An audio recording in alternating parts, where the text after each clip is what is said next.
तो इस वीडियो में मैं बात करूंगा कि कैसे आप अपने टर्मवर्क्स में एआई का यूज़ कर सकते हैं। तो अपने टर्मवर्क्स में एआई को यूज़ करने के लिए सबसे पहले हमें एक कोड की ज़रूरत होगी। तो मैं आपको कोड दिखा देता हूँ।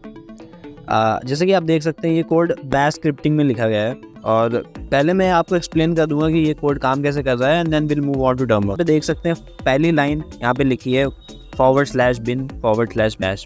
इसका मतलब है इन सिंपल वर्ड्स इसका मतलब है कि टर्मवर्क्स को बता रही है लाइन की ये जो कोड है वो बैश स्क्रिप्टिंग में लिखा गया है। फिर अगर आप यहाँ पे नीचे मूव करेंगे तो देखेंगे एक प्रिंट मैसेज है पैरेंथेसिस के अंदर type exit to quit. Simple से यही मतलब है कि जब फाइल रन होगी तो स्टार्टिंग में ये प्रिंट होके आ जाएगा टाइप एग्जिट टू क्विट। फिर अगर हम नीचे मूव करेंगे तो यहाँ पे देखेंगे आप कि यहाँ पे एक डू वाइल लूप चल रही है। नाउ इस डू वाइल लूप का मतलब बहुत सिंपल है, जब हम क्वेरी में एग्जिट टाइप करेंगे तो ये डू वाइल लूप एग्जिट हो जाएगी, ब्रेक हो जाएगी। तो होगा ऐसा कि स्टार्टिंग में इन्फिनिट लूप चलेगी, आप क्वेश्चन डालेंगे आंसर मिलेगा, क्वेश्चन डालेंगे आंसर मिलेगा। तो ये एक इन्फिनिट लूप है एंड अगर आपको इस लूप को एग्जिट करना है तो क्वेरी में आपको एग्जिट टाइप करना पड़ेगा, लूप ब्रेक हो जाएगा। फिर यहाँ पे अगर आप नीचे देखेंगे तो इनकोड स्पेसेस फॉर यूआरएल लिखा है। इसमें इस लाइन ऑफ कोड का मतलब है कि जब हम टेक्स्ट को वेब एपीआई पे फेच करेंगे तो उसमें स्पेसेस अलाउड नहीं होते, इस वजह से हम स्पेसेस को प्लस के सिंबल से रिप्लेस कर देंगे। तो लेट्स से अगर वॉट स्पेस टर्मवर्क्स लिखा है तो उसके जगह पे स्पेस की जगह पे प्लस आ जाएगा, तो कुछ ऐसा लिख के आ जाएगा। एंड फिर अगर यहाँ पे नीचे मूव करेंगे तो यहाँ पे देखेंगे कि यहाँ पे fetch first snippet from DuckDuckGo, ये सिंपल सा इसका काम है जो कर्ल के थ्रू डकडकगो की एपीआई को फेच करेगा। तो इस वीडियो में हम डकडकगो की एपीआई को यूज करेंगे फेच करने के लिए डेटा। फिर यहाँ पे नीचे मूव करेंगे तो देखेंगे यहाँ पे एक इफ एल्स स्टेटमेंट है। इसका सिंपल सा मतलब यही है कि लेट्स से आपने कुछ क्वेश्चन पूछा एआई से और एआई को उसका आंसर नहीं पता, तो वैसे वो स्पेस रिटर्न करेगा, पर यहाँ पे हमने कंडीशन सेट कर दी है कि इफ आंसर इज नल, यहाँ पे आप देख सकते हैं डॉलर साइन में answer is equal to null, तो ये आंसर प्रिंट कर देगा sorry I couldn't find a detailed answer, और ये ऐसे प्रिंट कर देगा कि जो भी आपका आंसर होगा। फिर यहाँ पे आप एल्स में देखेंगे तो एल्स में आपको फाइनल आउटपुट मिल जाएगा जो एआई आपको देगा, जो आप क्वेश्चन पूछेंगे और उसका आंसर इस एल्स स्टेटमेंट के अंदर लिखा गया है। Let's move on to Termux now. तो पहले हम अपना टर्मवर्क्स ओपन कर लेते हैं। Let's open our टर्मवर्क्स।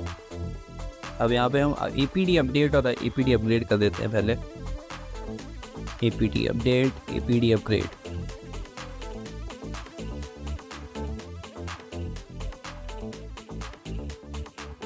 तो यहाँ पे हमारा अपडेट और अपग्रेड हो चुका है। अब यहाँ पे आपको एक पैकेज इंस्टॉल करने की ज़रूरत है, तो उस पैकेज का नाम है कर्ल, पैकेज इंस्टॉल कर्ल। और ये करने के बाद में आपको एंटर कर देना है। तो अभी ये पैकेज भी इंस्टॉल हो गया है।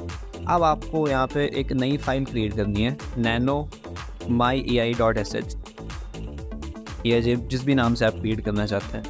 myai.sh करने के बाद में आपको एंटर करना है और अब आप इस फाइल के अंदर एंटर कर जाएंगे। अब यहाँ पे आपको एक कोड पेस्ट करना है, वो कोड आपको डिस्क्रिप्शन में मिल जाएगा इस वीडियो के, तो वहाँ से आप वो कोड दे सकते हैं। तो यहाँ पे मैं वो कोड पेस्ट कर देता हूँ।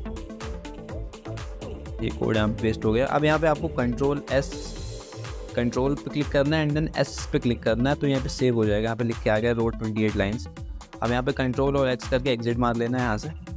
तो अब हम यहाँ पे अगर एलएस करेंगे तो myai.sh वाइट कलर में लिखा है ना, इसको हमको एग्जीक्यूटेबल फाइल बनानी है। तो यहाँ पे chmod myai.